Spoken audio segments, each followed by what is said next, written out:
大家好，我是 Jesse。今天呢，我要跟大家分享我在日本交换学生1年的生活。影片呢，我会分成4个，主要是以春夏秋冬去归分，因为我觉得日本4季真的非常分明，不像台湾说季节跟季节之间都很模糊。那这个影片呢，我主要是希望可以给对于未来可能有兴趣在日本交换学生，或是留学，或者是只是对日本有一点兴趣，那想要了解就是台湾人在日本生活到底是怎么样子。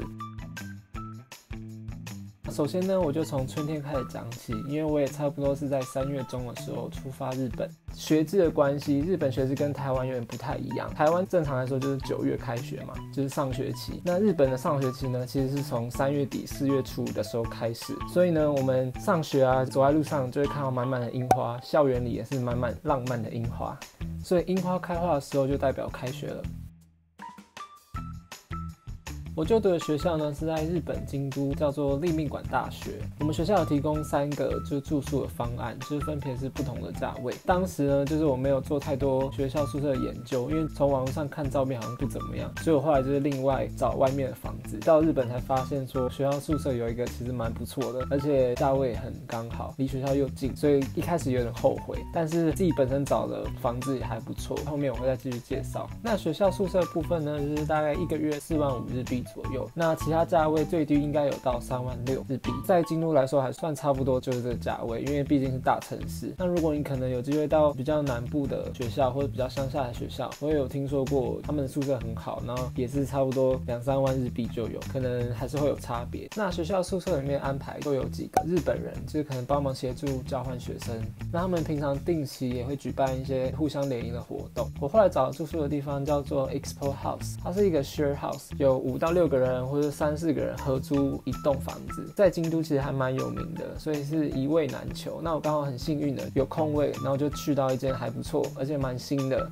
房东人也很好。我会把他的 Facebook 留在下面，如果有兴趣想要去京都常住，不管是打工度假还是去旅游，他也有开 hostel， 大家都可以去联络他们。费用跟我学校宿舍比稍微有贵一点点，大概在5万3日币左右。那其实最大的好处就是你一个人到一个完全陌生的地方，一进去房子你就马上就有4个已经在那边住一段时间的前辈们，那他可能就可以给你一些建议。就如果你怎么疑问啊，比方说我一开始要准备去办手机的网路，我的日本室友他就带着我直接去办，而且因为人数比较少嘛，所以大家感情都蛮好的，比较容易打成一片。很多人可能觉得在日本房子是比较小，那我刚好住的算是2楼的透天，所以其实大家房间就还蛮大的，都有衣柜、有书桌、镜子，甚至有个阳台可以晒衣服。很多人也会猜想是不是在日本都要打地铺睡觉，还是睡在榻榻米上，但其实没有，我们有床。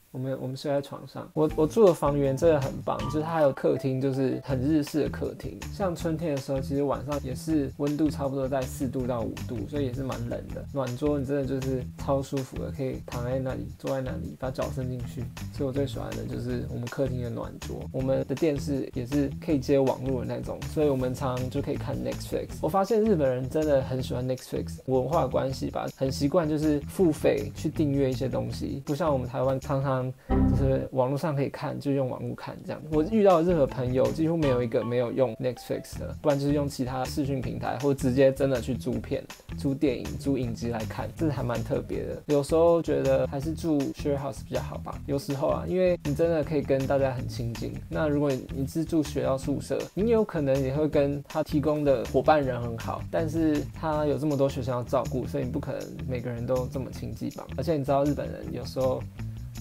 很会做表面，所以你不知道他是不是真的跟你很好。但是还好，我遇到日本人其实真的都跟我还蛮好的，就我们现在也一直都有在联络。我就读的科系呢，它是叫做经营学部，不过主要是偏向是国际关系，可能有国际经济啊，或者是全球化概论，也有一些就关于日本文化、日本流行文化的课，日本的地理啊，日本的社会，这些全部呢都是英文授课的课程。因为我参加的是一个叫做 Open Studying in English 的计划，所以你不一定要会日文才可以到日本交换学生或是留学。可能很多人会觉得很奇怪说为什么我要去日本念英文组？那其实是本身的科系就是要求我们一定要英文授课，所以这也是为什么我选英文组的关系。我一开始也有预期说是不是日本人英文授课也不怎么样，但真的去到那边后才发现，很多老师其实都是外籍老师，英文都很好，就算是日本人。而且我身边的同学其实也大部分都是跟我一样的交换学生，所以是来自欧洲或是来自美国或甚至是澳洲，所以大家英文都还蛮不错的。当中有很多日本同学其实英文真的没有想象的这么差，而且大家可能会觉得说哦，日本会有一个口音啊，但我觉得这都不能去怪他们，因为他们本身的语言有很多外来语，他们就是用他们方法去念，他可能知道的单字还比你多呢。我觉得日本人英文是有口音的问题，但不代表说日本人的英文一定比台湾人差。因为我目前遇到的日本朋友，甚至我经历了2代日本男生室友，他们英文都很好，而且都是可以正常沟通的。学校方面也有提供，就是给我们英文组的同学有一些日文相关的课程，比较算是初阶，从50音开始上起。但是因为我本身基础就是没有太好，等于说重新学一次反而还更有印象，所以就是学一些基础的日文。日本学校方面也有提供很多奖学金的部分，那我自己本身是申请 JESO 的奖学金，那它1个月是提供8万块日币，然后总共提供10个月，所以有80万日币1年。这笔金额其实真的还蛮帮助的，因为大概算一算台币也差不多20几万。申请前其实也有询问过一些学长姐，正反两极，可能觉得很难申请，但也有人觉得很简单，所以我就抱着这种很不安的心情去申请。每所学校申请的方式不太一样，那我们学校的话呢，就是以在校成绩，然后还有写一篇像动机之类的文章去做甄选。后来就很幸运的有拿到这笔奖学金。我有一个美国朋友，他没有拿到这份奖学金，然后其实我也很纳闷，他还是英文系的学生，所以代表说他文章应该也是写的不错啊，就其实就有点不知道日本他们对于JESO奖学金到底是怎么评断，可能也没办法给大家太多的建议关于JESO，但我觉得应该就是把你的想法，最真实的想法写在文章里面。所以如果未来有想要申请什么奖学金的同学，就是不妨还是可以试试看。那希望大家可以申请到自己想要的奖学金。我在日本春天的生活差不多就分享到这边。如果你有什么问题的话呢，可以在留言处告诉我。如果知道的话，我就会回答你。如果你喜欢我的影片，记得给我按赞，然后订阅我的频道哦。我们下次见吧。